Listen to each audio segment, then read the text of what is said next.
دے رہی تھی میں چچا جان کا سے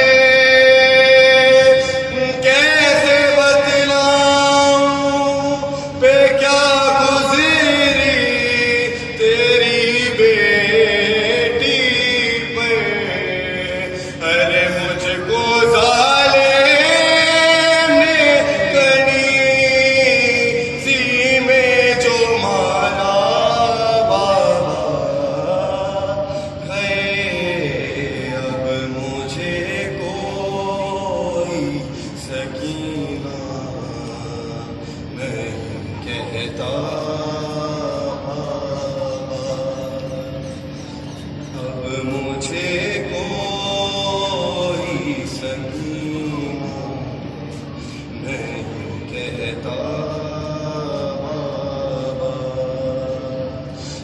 قیدی کہتا ہے کوئی،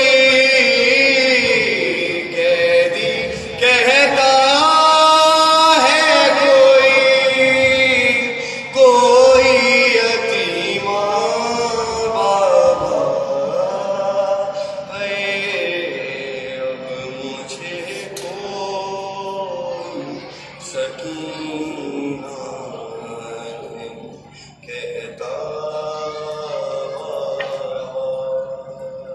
پر محمد و آل محمد صلوات صلی اللہ محمد والی محمد. خلق الخلق من خیر نبیته الصلاة والسلام على رسوله الكريم وخاتم النبيين وجد المعصومين أبي القاسم محمد.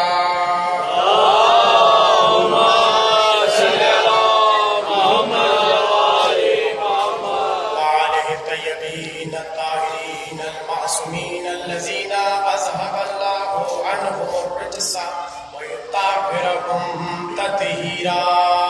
اللهم صل على محمد وآل محمد. ولعنة الله على أعدائهم أجمعين من الآن إلى قيام يوم الدين. أما بعد فقد قال الله تبارك في محكم كتابه المجيد والفرقان الحميد. بسم الله الرحمن الرحيم. ومن الناس من يشري نفسه ابتغاء مرضات الله والله رؤوف بالعباد. صلوات اللهم صل على محمد وآل محمد. ایک بار سب مل کے بلند آواز میں صلوات پڑھیں.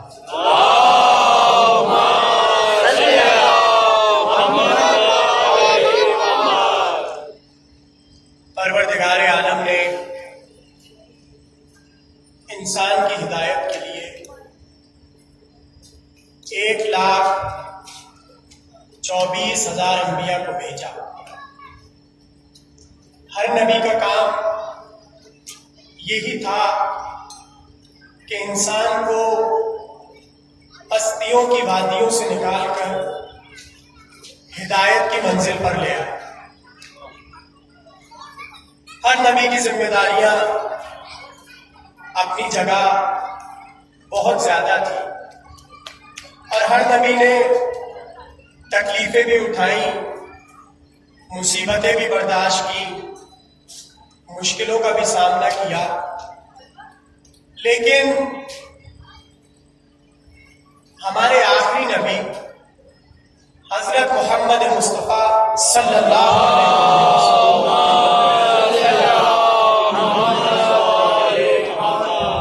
رسول اللہ پر بہت زیادہ ذمہ داری تھی، اس لیے کہ جن لوگوں کے درمیان رسول اللہ آ رہے تھے انہیں کھانے کی بھی تمیز نہیں تھی. توجہ، نہ پہننے کی تمیز تھی، نہ چلنے کی تمیز تھی، نہ رشتوں کا کوئی پاس تھا. دیکھیں آپ حضرت موسیٰ کے واقعے کو بھی پڑھتے ہیں، حضرت عیسیٰ کے واقعے کو بھی پڑھتے ہیں، مگر جن امتوں کے درمیان یہ تمام انبیاء آئے ان قوموں کو جاہل قوم نہیں کہتے.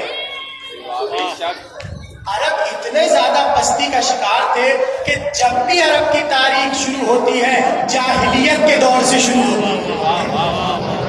جملوں پر آپ توجہ رکھیے.